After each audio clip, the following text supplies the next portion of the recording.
Welcome back. Next up today, we're excited to bring you a panel discussion focusing on quality standardization at collection centres and how to work with these centres to limit variability.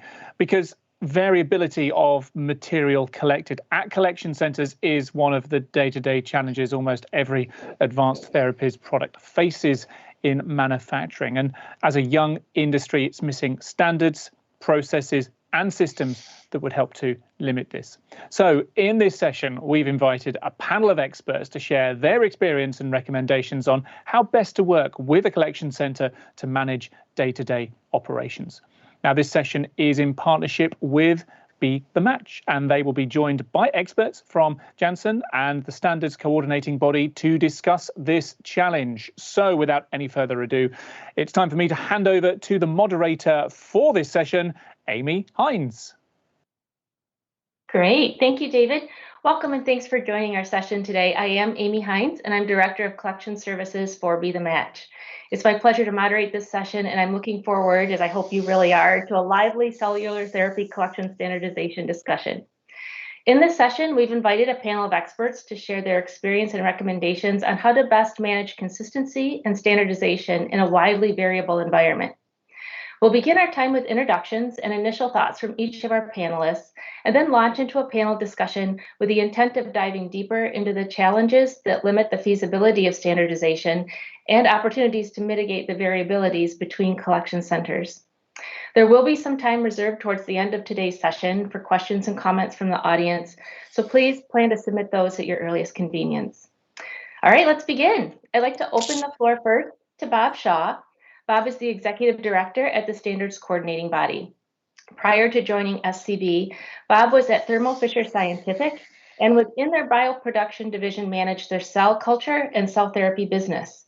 His experience includes large pharma, biotech, and contract manufacturing, where he has had responsibilities for manufacturing and commercial development with a specific focus on strategy and supply chain issues.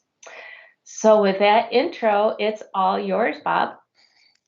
Thank you, Amy. And Grant, if we could have the slide brought up on the screen, please.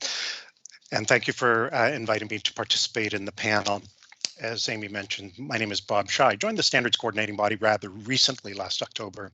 And for those of you who are not familiar with the Standards Coordinating Body for Regenerative Medicine, we're an organization that is claims to be the leader in standards coordination for regenerative medicine.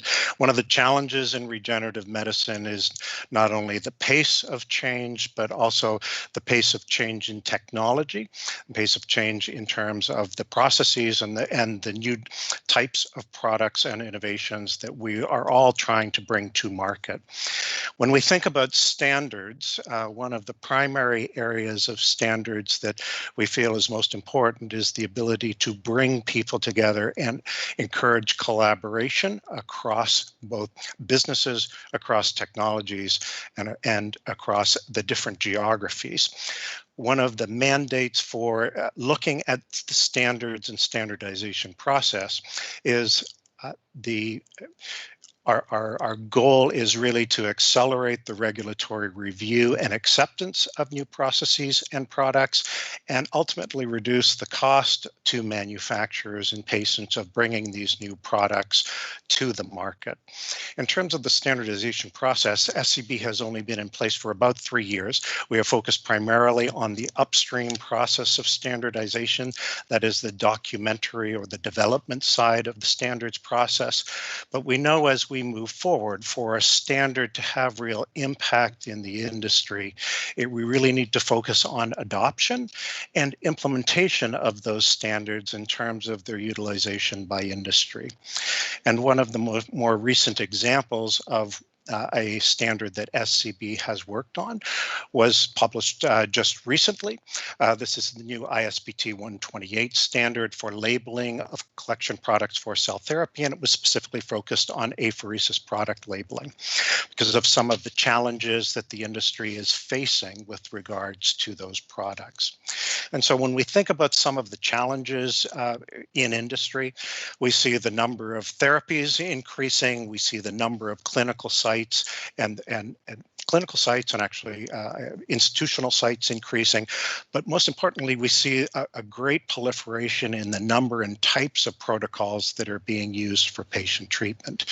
And when we think about the challenges associated with the supply chain and the products that are supplied to them, we need to think about identification, tracking, status, and closeout.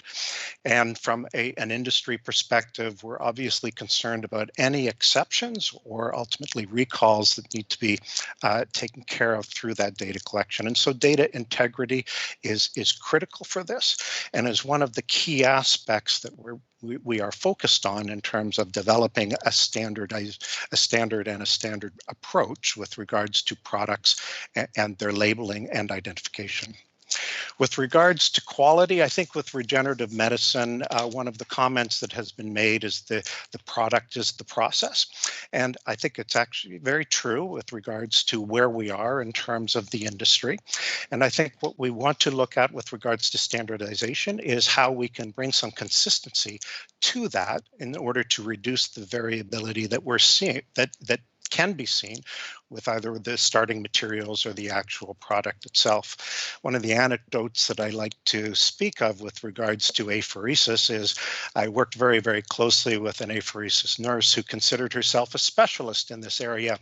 And what she considered her specialty was the ability to sort of tweak the apheresis process herself to be able to come out with the best product possible, that was independent of the patient and almost independent of the machinery that she was working with, which we thought was a real art in terms of what she was able to bring. But I think it brings to question how, as an industry, how we look at standardization and consistency within that starting material itself, knowing, as Amy mentioned, that we have a widely variable environment. We have a wide variety of patients and patient conditions. We're not just dealing with normal patients in this area. And so some of the challenges associated with that. And so when we think about standards and standardization, we want to focus on those general areas that are more universally applicable, both in terms of geography and the product itself, so that they can have the most impact in terms of being able to bring us that consistency and progress for the field. In the end, patient safety is our ultimate concern. We want to prevent any possibility and reduce the probability of any error in the process from occurring, both in terms of the collection of the product, the handling of the product, and the delivery of the product. And one of the I don't think it's unique to regenerative medicine, but what we see in regenerative medicine is the number of handoffs that occur with a product between the time of collection and ultimately the time of delivery for the patient itself. In addition, one of the challenges that we see and we'll see moving forward is for multiple dosing of patients and how we actually handle and take care of that. So a product that may be collected once, how do we ensure that both that patient material that's being delivered right away and then stored and delivered afterwards has the ultimate integrity that it requires from both the safety and identification and tracking standpoint. So with that, Amy, I hand it back to you and look forward to our next speaker. Fantastic. Thanks, Bob. I don't know if you could tell, but I was writing down questions already. Thanks for that intro. So next up is Lizette Caballero. Lizette has extensive experience in cellular therapy. Her most recent role is CAR T site liaison with Janssen. Before joining Janssen, she managed cell therapy laboratories for over 20 years. She's worked hand in hand with the collection team at the University of California, San Francisco, providing quality and efficiency data related to cell therapy product collections. During the last 5 years in that position, she was instrumental in managing the rapidly increasing field of MNC apheresis collections to be used for further manufacturing into immune therapy products to treat cancer patients. So there it is, and welcome, Lizette. Hi, Amy and everybody, and thank you for the introduction. As you can see, my experience, I've been with Janssen for the last 10 month. It's been a very interesting 10th month because we also have been going through this pandemic where you're working from home. So I've been in my house working all the time. So it's a little bit kind of challenging. Before that, like Amy said, my career has been working from the hospitals, working from the trenches, and dealing with teletherapy laboratories and collection facilities. So what you hear from me today most likely will reference my experience working with the collection facilities more than anything. And I'm taking it back to Amy. Wonderful. Thank you. Excited to hear more. Finally, our last presenter today, or panelist, excuse me, is Joy Aho. Joy is Senior Product Manager at BeTheMatch Biotherapies. Prior to joining BeTheMatch, Joy worked in product development and management at Biotechne for 13 years, where she was responsible for designing pioneering clinical and discovery tools for the development of cell and gene therapies. Welcome, Joy. Thank you, Amy, and thank you for the invite to join this panel. I'm very excited for the discussion. So as my role with BeTheMatch Biotherapies, we're actually a business unit within BeTheMatch, or the National Marrow Donor Program, that was really designed and implemented a couple of years ago to bring the infrastructure and expertise that BeTheMatch has developed over the last 30 years in their facilitation of transplant to the emerging cell and gene therapy space. And that ranges, we work with a variety of developers, both that are developing allogeneic as well as autologous therapies in sourcing healthy donor starting material when thinking about allogeneic, but also with autologous supply chain management. So we're, have this expertise in moving product from place to place. And then as part of that supply chain management, also working with the collection network, which really brings to the discussion today. So we've managed as part of the BeTheMatch infrastructure. We have an apheresis network of over 89 different sites that range from standalone sites to being part of clinical sites. So it's a broad expertise across that network that we're looking to then bring that to this emerging cell and gene therapy space, where we can work with developers to develop processes for assessing capabilities at these sites, for onboarding these sites with training and collection support to ensure that we're really setting those sites up for success as they go into collecting that patient material. And that's really our goal, is to try to reduce that burden on the sites, as well as reducing that understanding from the developer side, as they may not be familiar with that infrastructure and understanding processes that go on in collection centers. So we're trying to facilitate getting, these therapies through that process faster and to patients faster. So that's, really the kind of the goal of that process, and hoping to expand as we're, already working with a wide variety of developers today. So with that, I will hand it back to Amy for further discussion. Great. I'm pretty impressed with my mute on and off skills today. I have to say, I was a little bit worried, but doing all right.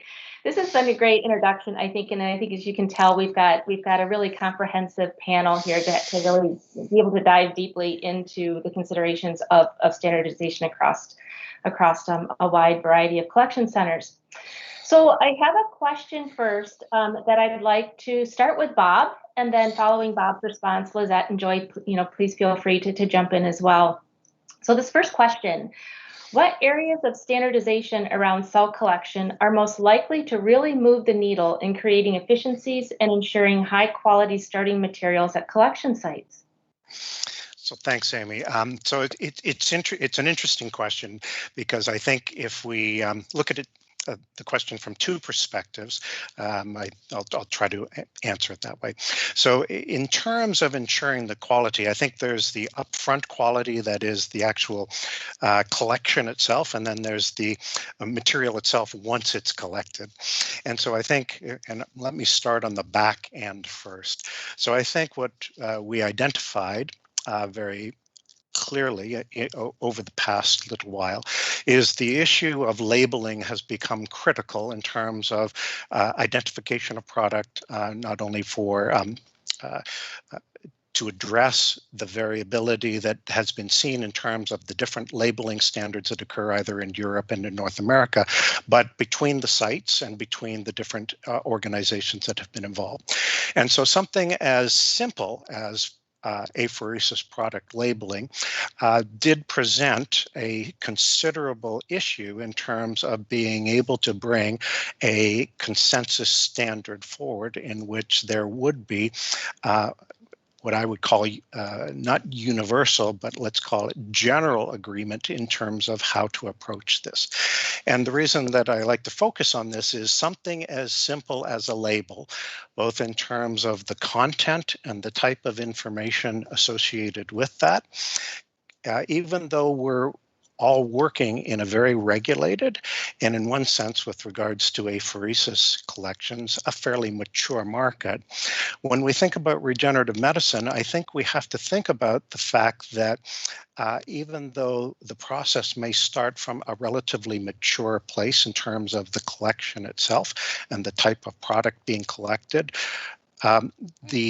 where we are as an industry is that because these are being used in different ways for different applications, as Joy mentioned, whether they be allogeneic or autologous, I think we have to understand that something as simple as labeling can become a critical issue in terms of our ability to create an efficient and a consistent supply chain that, again, ensures patient safety, but secondarily allows us as an industry to create a standard and to create a process that can be universally applied across all of these different applications. And so I think as we think about the industry and as we think about the new products that are being brought to market, we have to consider that the process that's being used that may have already been established and in place may need to be altered to consider these new applications and the new types of therapies and approaches that are being used. With regards to the actual quality standards for the product itself, I think it's very interesting to understand and to acknowledge that within the diseased patient population, there is going to be tremendous variability in terms of the type of products that are going to come from those patients, both in terms of the disease situation that they're in and the status of their disease at the time. And so when we think about standardization of the collection process itself, I think we have to then think about, is this general standardization or is it something specific to a therapeutic area with regards to how we approach it? And so I think when we talk about standards and standardization, we can think about some general concepts that may be universally applicable, such as labeling. But when we talk about individual disease areas or therapeutic treatment modes itself, I think that we have to acknowledge that there may be differences in terms of how those are actually used. And I think that presents both opportunities, but then it presents challenges.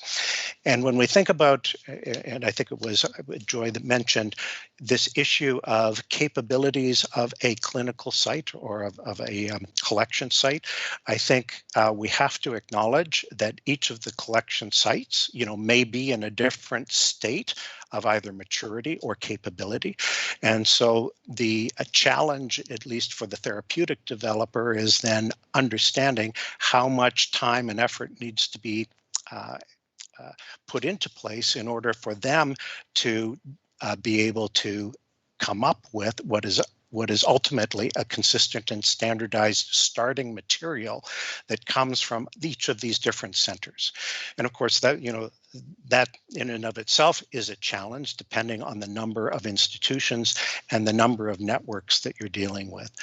But in terms of the way that the standards coordinating body looks at, we want to be able to look at these as both general standards and those application or area specific standards that make the most sense. And the way that we can do that best is by engaging with the industry, by engaging with the users themselves to be able to develop these consensus approaches in order to make it realistic and something that's implementable at the sites themselves. Hopefully that covers both sides of that question. So if I can follow Bob, which is difficult, but I will try.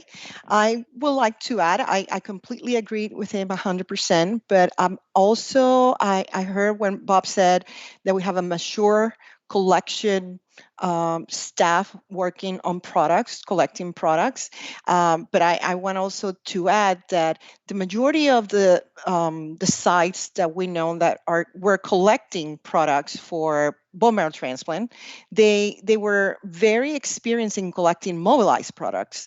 And now we are adding a product that, yes, they did have experience, but not as we know, not as much experience collecting non-mobilized. But not only that, non-mobilized for a healthy patient collecting DLI, for example, we call it, or MNC apheresis from a healthy patient is completely different from collecting from a sick patient, which is the patients that we're collecting, and now I'm talking autologous, which is the majority of my experience. So we have now patients that are very sick, and the majority of these trials is pretty much the last source they have, and is this treatment. So they have been heavily pretreated. We have a non-mobilized product which has a very small BOFI code, and we asking this the sites to collect from this patient. And my experience in the past is with very little requirements. We just tell them, use your own procedures, or we just tell them, collect this many cells. But these collection facilities are very used to hear more specific requirements. For example, when they're collecting stem cells, the doctors will tell them, CD34, I need you to collect 2 million CD34s. And they can input that into a formula, and they will know if they can collect 1 day, 2 days. It was very easy. Now we tell them, give me 2 times 10 to the 9 total nucleated cells. And they go like, what is that about? So then, even though it's a mature and very experienced, we have experienced staff collecting, this is a little bit different what we asking for them from the point of view of the product itself. There wasn't that many MNC apheresis collected in the past. Number 2, from the patient, it's a sick patient, and people that know collection know that it's not easy to collect. And a patient that has a lot of problems, and we're going to have alarms with the instrument, but we're going to have a very small BOFI code, and the possibility to contaminate this product is very high with granulocytes, RBCs, platelets. That has an effect in the manufacturing of the product. So I think that trying to standardize. You will hear that many of the sponsors doesn't want to give too many parameters. They want the sites to do what they know what to do, and doesn't want to be too strict. And I can see that. At the same time, I also know that collection facilities are asking for a little bit more. Tell me a little bit more. What cell do you want? And how much of that cell, so I can put that number in this little thing that I have here, because that's what I'm used to. I used to collect stem cells, and I can give you the numbers. Why? Because I don't want to collect this patient for too long if it's not necessary. And I don't want, because increase the contamination, and the patient is sick. And I don't want to collect too little. I don't want to stop too early and not collect enough and bring in this patient tomorrow. So I think this is something that a sponsor needs to look into it. And a standardization, it will be within the sponsor, because remember, each sponsor has different things that they want, although there are plenty of them that want CD3s and certain amount of CD3s. So maybe they can standardize that component, but it's different because we don't know. Different sponsors needs different number of cells to start. So that is my take of this. It's going to be a little bit hard. Now, when it comes to labeling, I agree 100%. That's something that we can harmonize and we can do it as a whole, everybody together. And I'm all for it. The same with documents, COC, COI. If you look at the different documents that we have, they pretty much talk about the same. Well, let's harmonize that, because how easy it will be for a site to get the same document all the time, and just they get used to it. I can tell you that from my experience working at UCSF, I have to create an SOP for each product that we have to collect for different sponsors. Why? Because there were so many differences. So nobody was 100% competent, because that's another thing. We don't collect that many of them. We don't collect daily for a specific sponsor. So they have to use this SOP over and over.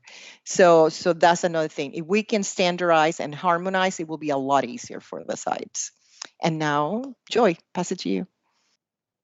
Yeah, thank you. I would agree with, everything that Lizette and Bob said, for sure. And just kind of building on that, I think another area that we've heard feedback from apheresis centers that we've talked to in terms of standardization is the upfront qualification of these sites, and trying to standardize what different developers might think is necessary to qualify a site, especially as we move into the clinical or to the commercial space.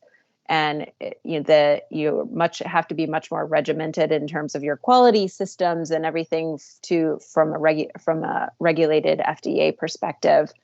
And that might not be something that all of the sites are super familiar with. So and they're going to hear different things from different developers in terms of what they feel is required in terms of elements of their quality system and audit, any upfront qualification that they might require. So having some sort of standardization around that, so they can set those expectations, and even having ways that we can streamline that for them, because I know that's a huge time suck in terms of the effort that they have to put in to be able to do that. Yeah, absolutely. And I'm hearing some great common threads there that are perfect segue for my next question. So thank you for the setup there. Lizette, I'm going to direct this one to you, and then Bob and Joy, obviously please jump in as well. So I heard a lot about collaboration kind of needed to come together to create some standardization around maybe some quick wins.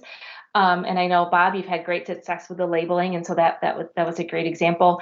But what I'm wondering is if the panel could share, are you seeing accreditation programs like FACT and AABB getting more involved in collaborating more with cell and gene therapy companies to standardize or simplify various sponsor requirements?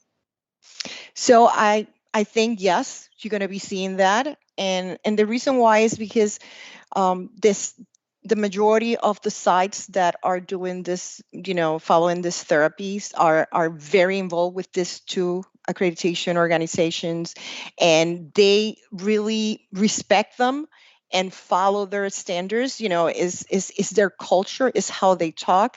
So if we want to harmonize, we need to have them on board, which, by the way, we do.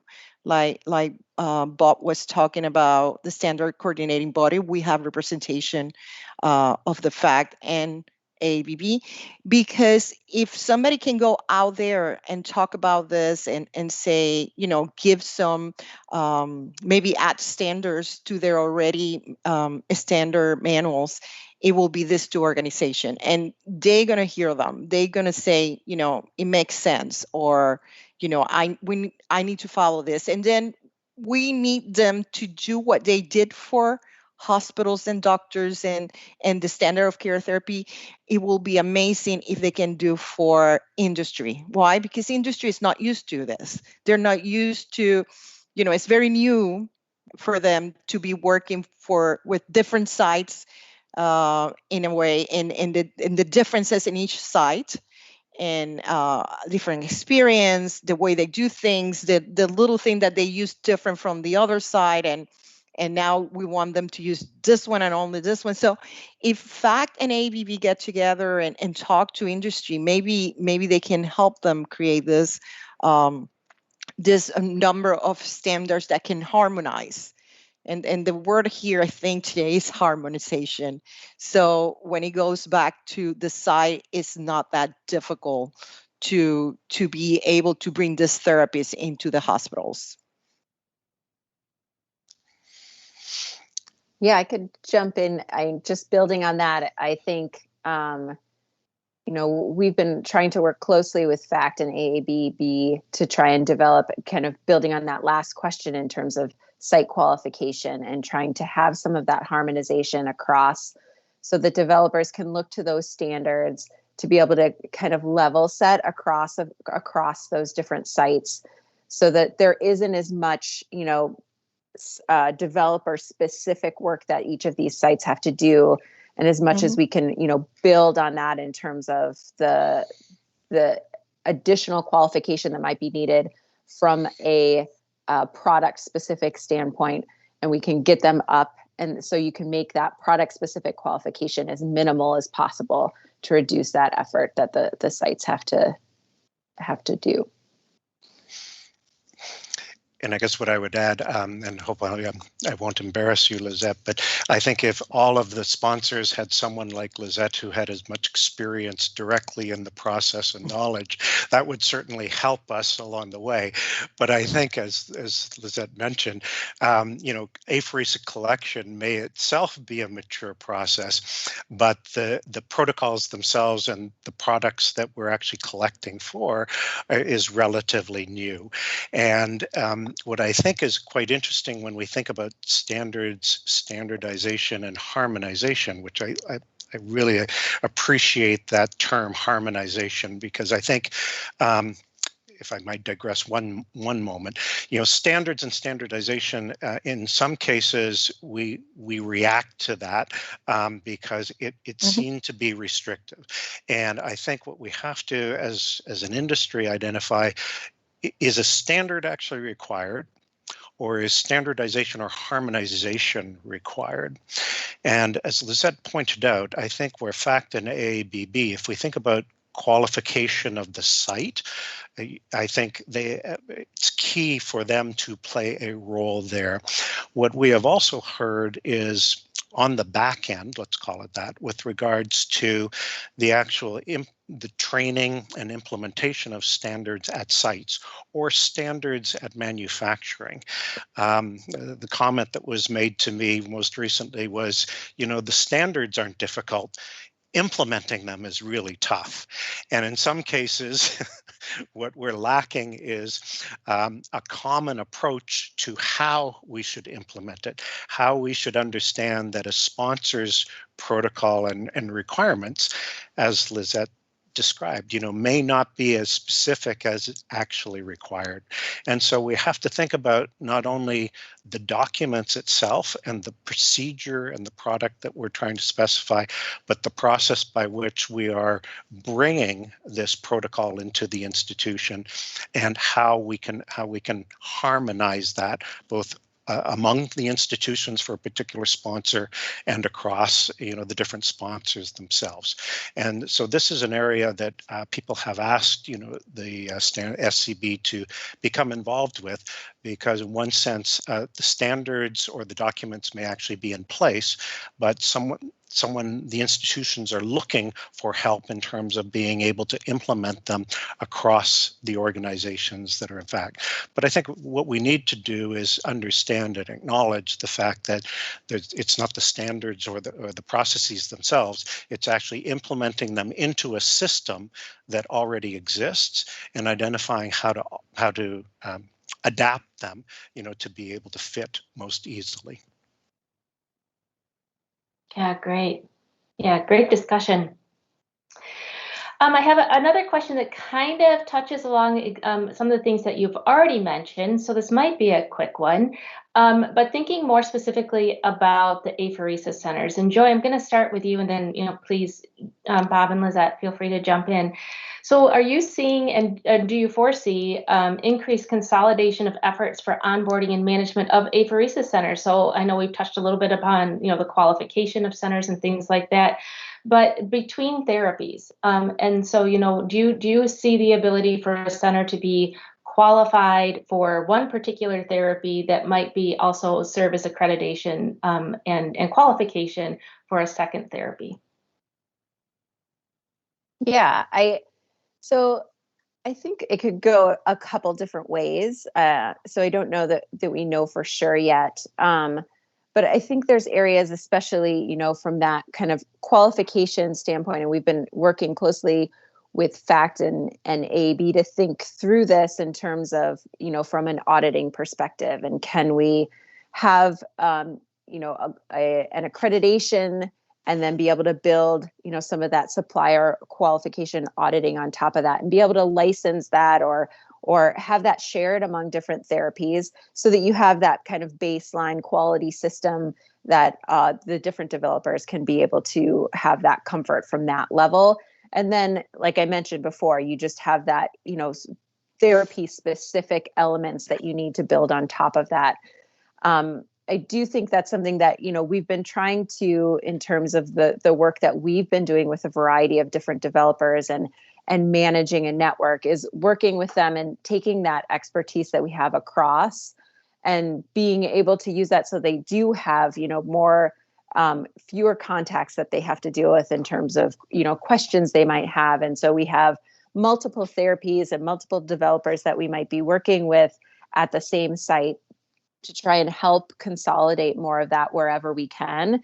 And I think it's, true that both what Bob and Lizette said, that the more that we can start trying to understand what it is about these collections that's the most important from a quality perspective, then the more aspects of that we can start putting in place. But I think even having some of that consolidation and us understanding even across therapies and seeing some of the, quality incidents or key performance indicators that could really help, raise the bar overall that we can see across therapies, what is being successful from a manufacturing and outcome standpoint. So I think there can be a lot of benefits to having more of that consolidation across different therapies in terms of managing those sites and kind of streamlining that process for those apheresis centers. If you don't mind, I will like to add a little bit to it. I think the big difference that we can see what's happening is that if you look at sponsors or industry, they really are very silo, and you can understand that because they have their internals. I don't want to share with another company that is my competitor how I'm doing things and why I'm doing it this way. So they're not used to share. Now, if you look at academics, different academic centers that are working with therapies, you know for a fact that they share things. Hey, by the way, I'm doing this and this didn't work. What works for you? What didn't work for you? So that's very, is something that they're used to.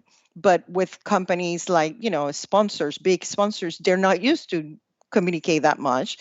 But so one of the things that I agree with you, Joy, is one of the biggest challenges is that audit at the beginning when they're auditing and qualifying the sites, and it's exactly the same questions. And sometimes it's like 40 questions and it's the same questions. So you can get the same questions 3, 4, 5, 6 times a week from different sponsors. And I wish we can do something like, standardized in a way that if somebody already did it, we don't have to do it over and over again. So how can we do that when it will be difficult from the point of view also of, will FDI agree that let's throw names there. If Janssen did, qualification of this site, it will work for Novartis. Can come later and say, well, Janssen already did it. I don't have to do it. I'm not sure. Unless is something that is done maybe by a third party and is shared with everybody, and is a document that can go from one place to another. So those are the things that we need to take in consideration. But just saying, well, they already did it, it's good for me, I don't think it's going to work just like that. But it sounds, Joy, like maybe there is a bigger picture and they're thinking more about standardizing so a third party can do it and everybody take advantage of that. Yeah, and that's what we're hoping to be able to help participate in, is can we have something like that, and us being that independent entity that's done the audit, and then be able to share that with multiple developers. And what's interesting, so at the my work most recently with a number of developers who were looking to establish clinical sites within the U.S. From their perspective, they saw the challenge as needing to limit the number of sites that they essentially brought on board, as Lizette mentioned, because in many of the cases, the patient populations are small and they realize that they'll only be collecting, one time a month or every other month. And so this issue of inconsistency became really important, as well as just the time that it would take to not only to qualify, but to train the facilities. And so from a developer's standpoint, one of the questions that they were asking themselves is, should they therefore just work with the large established hospital networks in which they felt that there would be some consistency brought together brought in terms of that network approach. But I think, it's an interesting question if we think about it from the developer's standpoint, because they see that variability. They understand the fact that there might be limited number of patients being treated at any one site, and sort of how can they mitigate that risk in terms of the choices they're making, in terms of the collection network that they're dealing with. And so I think, Joy, to your point, if there can be some blanket isn't the right term, but some overarching approach that can help standardize, at least amongst a network as opposed to within a network, that would certainly seem to make it a little more efficient, for the developers, even when they're not sharing the specific protocols themselves.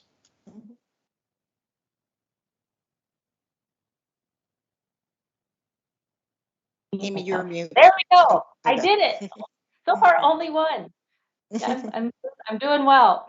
So I want to pick up on something, Lizette, that you had mentioned, that I think I would be remiss if we don't talk a little bit about the elephant in all of our rooms for the past year or so, and that's COVID-19. And so I'm just wondering, too, what has been your experience in how our current environment, how COVID-19 has affected the in-person audit and qualification of centers for cell and gene therapy? So, it's been hard because what it used to be something that it was always done in person, and like I mentioned before, you guys, the in person is so different. You can be there, you can ask questions, you can visual there what is going on, and now we have to do it virtually. But not only that, there's so many things that come with it. Sometimes the laptop doesn't work, the phone doesn't work, and also the HIPAA restrictions. You cannot come here. We cannot use we cannot show you a video live. Can we take pictures and send it to you? But can you imagine trying to qualify aside from pictures? So it's been hard. It's been hard, and to try to do it. Have we done it? Yes, we have to do it because cancer didn't stop with COVID, and patients need their therapies. And we're going to do our best to continue to do these therapies. We'll learn a lot on the way here. From the very beginning to 10 months later, I can tell you that, we're getting a little bit more, flexible, sites are a little bit more flexible about sharing SOPs, in a way that we are able to review things beforehand and do like we call, we need to approve them so they can start. So it's been hard, But like everything, I know we will succeed and we will continue until this goes away and we can go back to normal. Mhm. Great. Yeah, I would say we're in we've been in a similar boat to what Lizette has said, that it has been challenging, but we have been working hard to develop new processes so that we can do remote audits, remote training and onboarding to, make sure that we can continue to get these sites onboarded and be able to treat patients. And bandwidth at the sites has definitely been an issue, that as they've been, diverting resources potentially to help, with treating COVID patients, or in some centers they have, they're reducing staff because they aren't doing as many collections, and those staff are the ones that are helping facilitate audits. So that has definitely been a challenge, but I think we have gotten more and more sites willing to participate as well in some of these remote audits, now that everything has lasted a lot longer, I think, than anyone had originally anticipated. And I think, Amy, what I would add on the manufacturer's side is I know a number of manufacturers who claimed prior to COVID that a remote audit they wouldn't allow. That suddenly changed with COVID. And what's interesting is not only did they allow it, but they found that it was effective. What it did impact, though, is review of documentation, and some of these procedures needs to be altered from the document holder perspective, whether it be the manufacturer or, let's say, the collection site or the institution that's involved. And so I think sometimes we think about it from the auditor's perspective. We also need to think about it from the documentation, the holder perspective, that I think, hopefully the industry has learned that remote auditing and possibly third-party and more universal auditing can occur if we think about this in a little different way, because I think we've broken the paradigm that it has to be an individual auditor from a particular site performing a specific operation in person. Hopefully that paradigm has now, at least there's acknowledgement that there's an alternative to that. That won't be true for every situation, but I think in terms of a qualification of a site or a process, I think that there's definite possibilities there, and maybe we should think about that more generally. Mm-hmm. Yeah, absolutely. Yeah, great. So we have a question that's coming from the audience that I think is really interesting and puts a little bit of a different spin on this. And so I'll ask you to put your urgent thinking caps on. So here's the question. What opportunities do you see for greater co-production with patients, both in terms of patients informing design and delivery of clinical trial protocols and influencing commissioning specification for marketed products? So a little bit of a different spin here, right? So I wondered if anyone would like to take a first stab at that.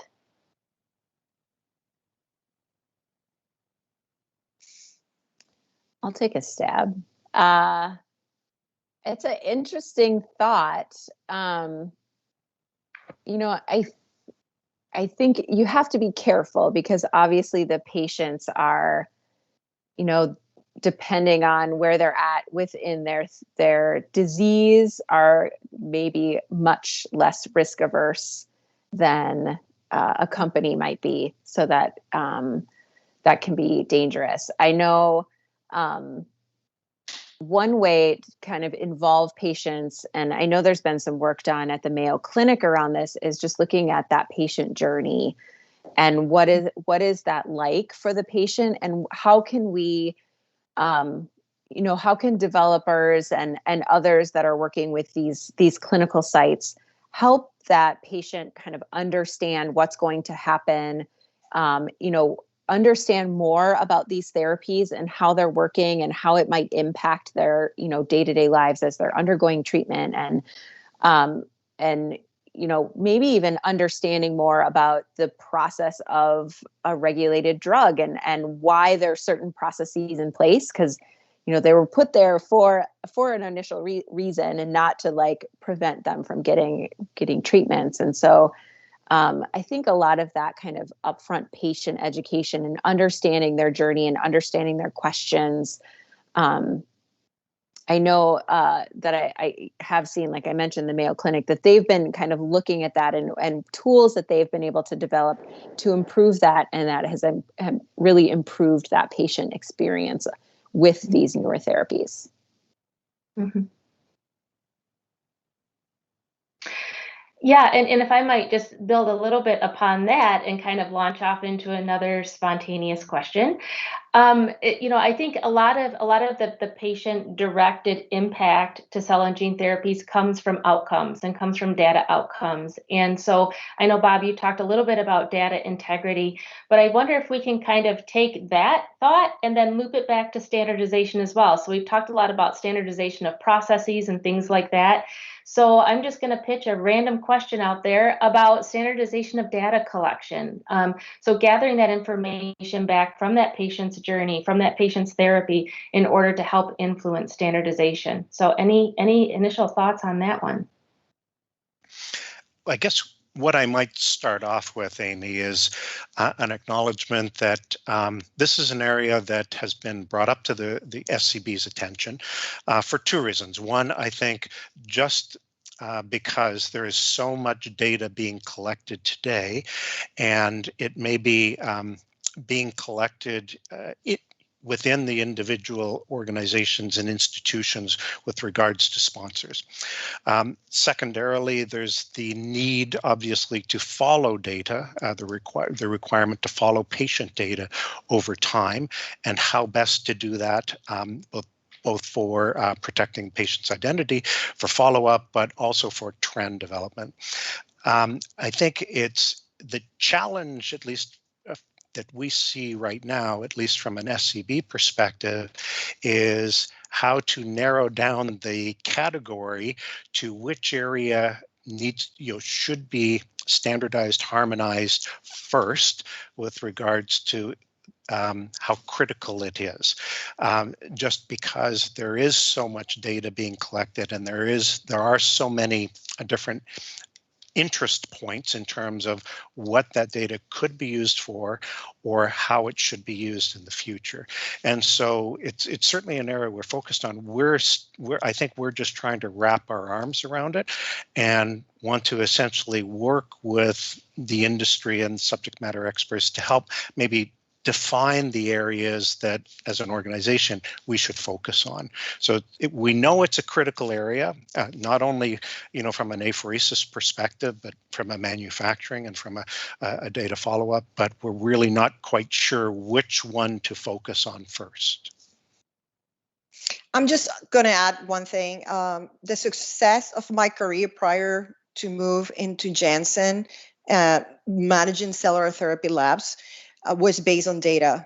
Everything that I accomplish, any efficiency that I change, better ways of collection, efficiency in the collection, in the CD34 collection, everything was based on data. I didn't do any change in my cell therapy labs if it wasn't based on data. So to me, it's extremely important to capture data and to share data.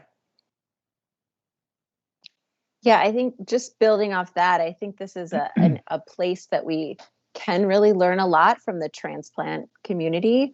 That was implemented a long time ago to start tracking, especially this outcomes data, and that through the Center for our CIBMTR, and be able to utilize that, as Lizette had mentioned, to be able to make the whole process better. So having that feedback loop, I think even thinking about, standardization and collection, that the more that we can have that feedback loop of the outcomes and understanding, what were different parameters and how that was collected or how it was manufactured, and being able to tie that to outcomes and continuously improve that process. Yeah, absolutely.